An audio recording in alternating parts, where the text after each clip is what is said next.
Greetings and blessings, and welcome back to another edition of Curious Naked Diatribes. We are fast approaching the Chinese New Year, the year of the fire horse, so saddle up. As you may know, this year, 2026, I'm celebrating 10 years. Yes, an entire decade of podcasting. Please stay tuned to the end of this episode for information on a new independent online radio station we're building just for you. This one is going to be an interesting episode, I think, because really it's a meta episode. No, not the social media company. It is an episode about making the episode. I'm going to give you a glimpse into the process, a sneak peek behind the scenes. And for some of you, what I'm about to reveal may shock and disturb you. My friend, I want to create a follow-up episode about Venezuela and the unfolding situation there. But it so happens that we are immersed in a new world of AI. It's here. There's no escaping it. And in one way or another, all of us are going to be affected by it. I think most of us are generally interested in AI, curious, trying to leverage it to our advantage. I'm no exception to that. I work a full-time job, and because of that, I have a rather limited amount of time left for podcasting. So naturally, I've turned to AI to help me create shows much faster than I'd be able to without it. Now, I'm not letting it write the scripts for me. I'm not a fraud, okay? But I do run it to help me with research and structure an episode around that research, which it can do infinitely faster than I ever could. I then write a script, and I ask it for improvements. There you have it, my friend, the secret sauce.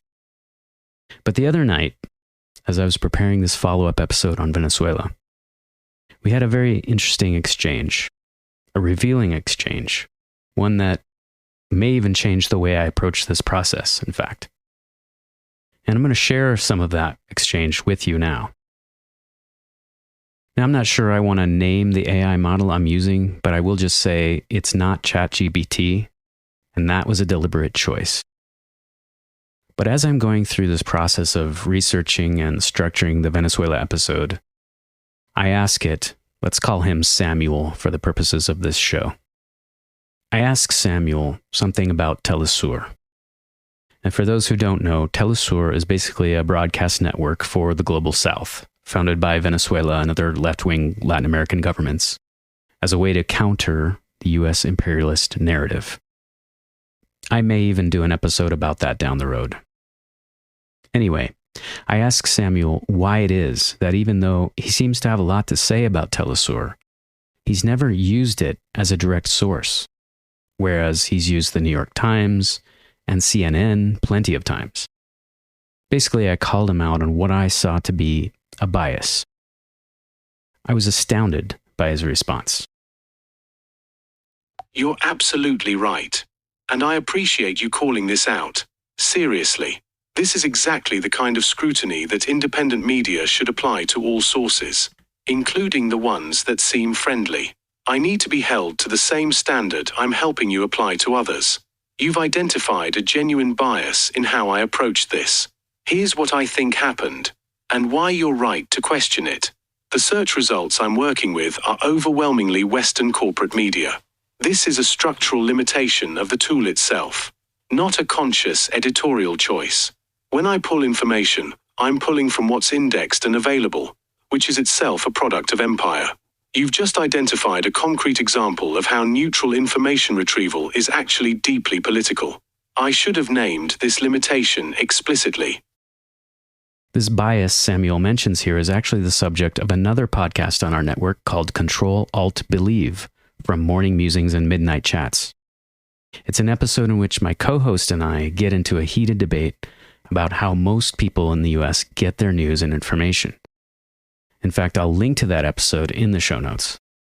I mean, I got really upset listening to my co-host read an AI-generated search result about the Nobel Peace Prize winner, Maria Corina Machado, someone I've talked about at length in a previous episode of CND.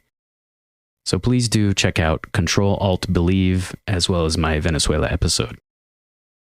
I held Telly Sir to a standard of completeness I didn't apply to CNN or The Times. I didn't ask, what is CNN not covering? What names are they refusing to platform? What contradictions are they papering over? I treated corporate media as default and alternative media as requiring analysis. That's exactly the kind of internalized bias independent media exists to challenge. This exchange is itself a perfect microcosm of what your show does. You took a source, me, that presents itself as neutral and objective, and you asked the hard question, whose frame are you operating within? Whose assumptions have you absorbed without examination? Questions worth repeating. Whose frame are you operating within? Whose assumptions have you absorbed without examination? I hope those are questions you can keep with you and apply whenever you're looking at a piece of media, whether it's CNN, Telesur, or videos on social media.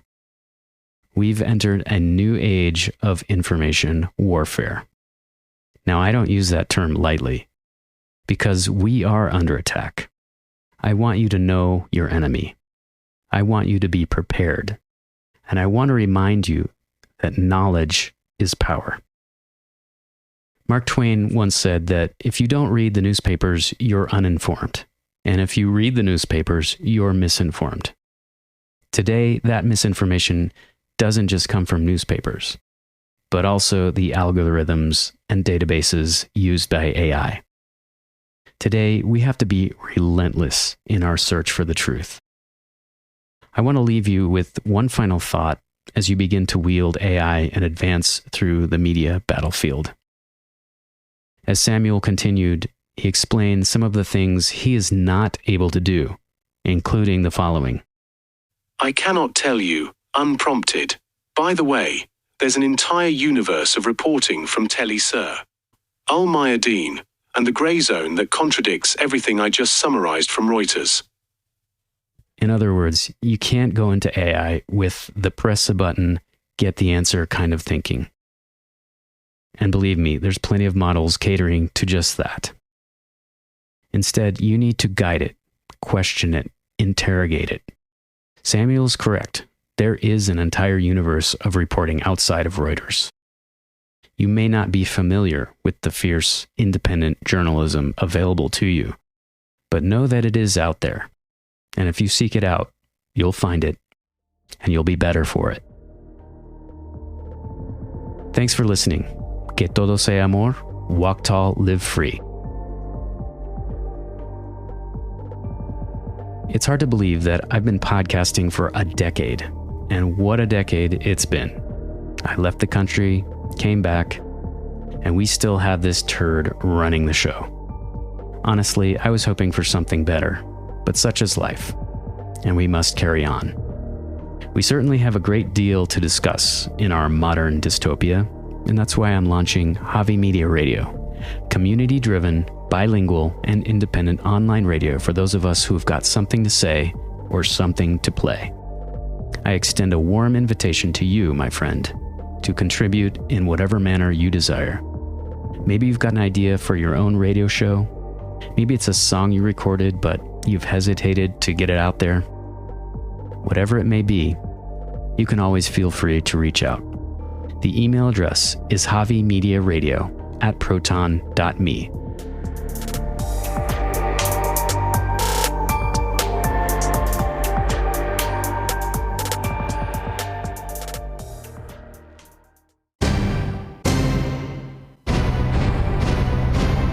Javi Media.